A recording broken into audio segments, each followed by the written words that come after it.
Hey everyone, what's up? It's TheUnproPro here, and in this episode we are going to be making, well, the first little puzzle thing. Okay, let's see. What do we want to do?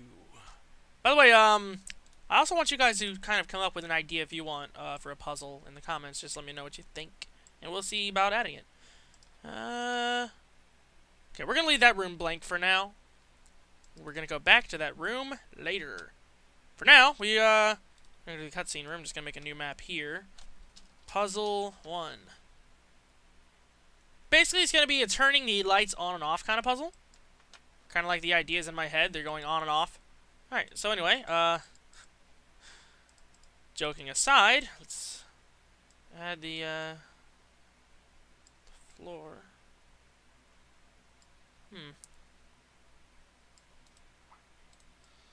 Okay, let's do that. Add the walls.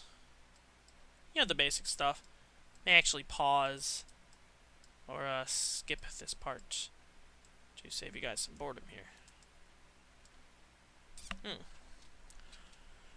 Now, how we're going to do this is a bit interesting. We need to make 3 pictures in the GIMP.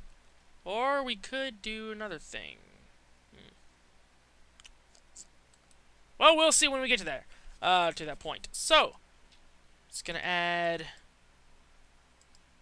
No, I'm not gonna stylize the floor. We don't need to. It's all good. So we're gonna copy and paste a door here, just to kind of just have a door there. Only it's gonna be locked unless you press 3 switches on the wall. So we're gonna make the first switch here, and the switches are gonna turn on and off lights. It's gonna be pretty cool how we're gonna do that. Gotta find the switches first. Oh, here we go, switch. Aha! Direction fix. I'm just gonna place the switches. Now, okay, so basically, it's just a small little light puzzle. Remember how you can't go in the light? Remember, because the monster will destroy you if you go in the light. So, how we're gonna do that is this light. Okay, there's not gonna be any light here on this one. So you gotta press this one to turn off the light on one of these. But then you gotta avoid the light to get to the other one. But if you're not fast enough or something, like it flips back on and then you die. So give me a moment to pause, and we're gonna make the light for this room. Okay, guys. So I went ahead and off screen decided to go ahead and make the light sources for this room. First one is here. Basically, it covers this switch and that switch, so you can't approach them. Now, this is just a basic layout of it. Basically, in the comments, again, like I want you guys, I don't know if I said this already, sorry. I want you guys to come up with little puzzle ideas of your own based on this type of theme. The point of this video is to show you how the theme will work, and we may or may not use this little test area in the actual game, but I do want to try and get you guys involved, so I think it'd be fun if you guys would do this. And if you need a tutorial on how to do the light map thing for RPG Maker, let me know. And this is the third one. It's all the way off. Just let me know in the comments, and I'll try and upload a tutorial on how to do the light sources. But yeah, again, this is just to kind of show you the basic idea of it. All right, so we're just gonna have like a little switch here. It's gonna do a parallel process. We're gonna go to control variables, and we're gonna do. You don't have to do this on your side. Just come up with the idea of the puzzle, and then I can kind of piece things together if you need me to. Okay, so we're gonna name this variable. We're gonna select variable 10. We're gonna name it light. Room 1. We can reuse this variable later if we wanted to. We're going to set it to, we're not even going to set it. We're just going to use conditional branches. So, if variable light is equal to 0, uncheck the set handling thing, then it's going to, is this parallel process? Yes. And then it's going to show picture. Here we go. It's on the second one still. Yay. The first one. However, copy and paste that. If it's equal to 1, it's going to increase that there. Then, set of 1, yeah. Then it's going to show the second one. And if it's equal to 3, oops, or 2. Sorry. Oh my gosh! Sorry about that. If it's equal to 2, we're going to set the third one. Now, this is going to be really cool because all we have to do for the switch Here, let me go ahead and show you, actually. This is a lot easier showing than explaining. So, do the action button. We're going to set move route. This event, I'm just going to change the graphic because I don't... Dang it. Because I don't know which... So we're just going to select switch. And it's like as it's pulled down. You could do a sound effect if you wanted to, but I'm not really going to worry about sounds for this little sample thing. But I don't know. I just think it's going to be a really, really cool idea if we make little switches that involve, you know, staying in the dark areas.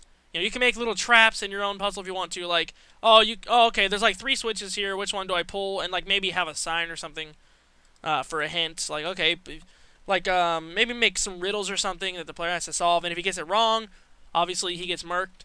Yeah. Oops, what am I doing?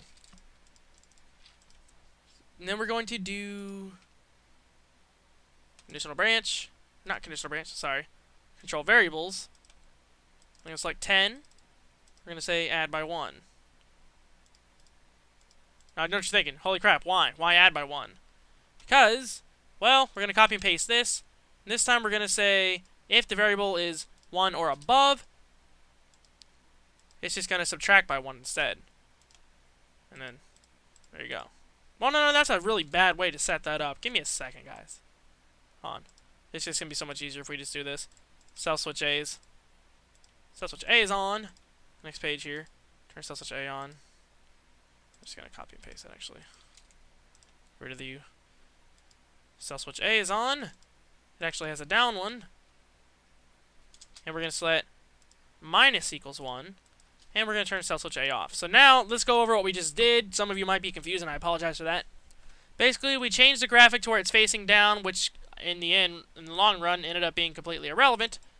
We add the variable by 1, and we turn cell switch A on.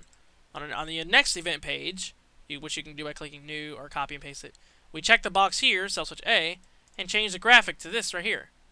And again, this is kind of irrelevant, so we don't need to change that. And we're adding light or subtracting light by 1.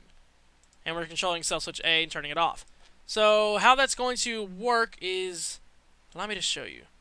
So this right here, I'm just going to temporarily kind of change it to this right here. And we're going to take a look at how that works.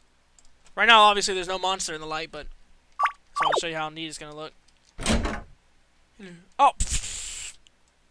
Oops! I derped it. Give me a second, guys. Okay, so let me explain what happened there. What happened was I saved them as JPEGs instead. And I saved them directly to the folder, so I didn't realize that they were JPEGs, so I didn't have to import them. And now you can see we have the light here. Bloop. And there we go. Yay! So now we're going to do the exact same thing. Just going to copy and paste that. See how that looks. So yeah, we have the exact same event that do the exact same things. Let's see how that works. I'm pretty sure that should work. If not, yay! So basically, this switch here is going to unlock the door. So let's go ahead and set this up. Door unlocked. So if the switch door unlocked is open, it's going to work. I'm just going to copy and paste that. And then on the first, we're going to say the door is locked. Oh no. So the door's locked, and if you you unlock it, yeah, it works. Now, over here, we're just going to control cell switch A is on. And we're going to say the door was unlocked. And we're going to do, where is it? Switches, there we go. Control switches. Yeah, sorry, I just derped. Okay, control switches. Door unlocked, we're going to turn that on. Just copy and paste that. Do nothing here. That's it down. And there. Alrighty. So, let's test that out, and our little puzzle thing should work. And off screen, I guess I'll go ahead and add like little ghost events here. So yeah, you can go in the light. Awesome. Now normally we can just cheat and open it now, but again, for the puzzle, you're not supposed to go in the light. Door was unlocked. It was unlocked. Yay! Let's see. Let's try this again. Let's try going through the door without unlocking anything. The door is locked. Huh. You know, we actually could do another thing where we have like a light near the door. I don't know. Again, this is just a little example of what we're going to be doing. The puzzle style for the little dream world thing that we're in. And yeah, and I might actually start doing this live so we can do it all like live together. That'd be really, really cool. I think I'm gonna start doing that at least for a while. You know, while we interact with each other and stuff. It's gonna be fun. All right, so I thank you guys so very much for. Should I end this episode right now? I think it. Might as well. Yeah, I guess I'll end this episode right now. Anyways, I'll see you guys later. Thank you all so very much for watching. Let me know in the comments what you guys think about doing a live stream thing. I think it'd be fun. See you guys.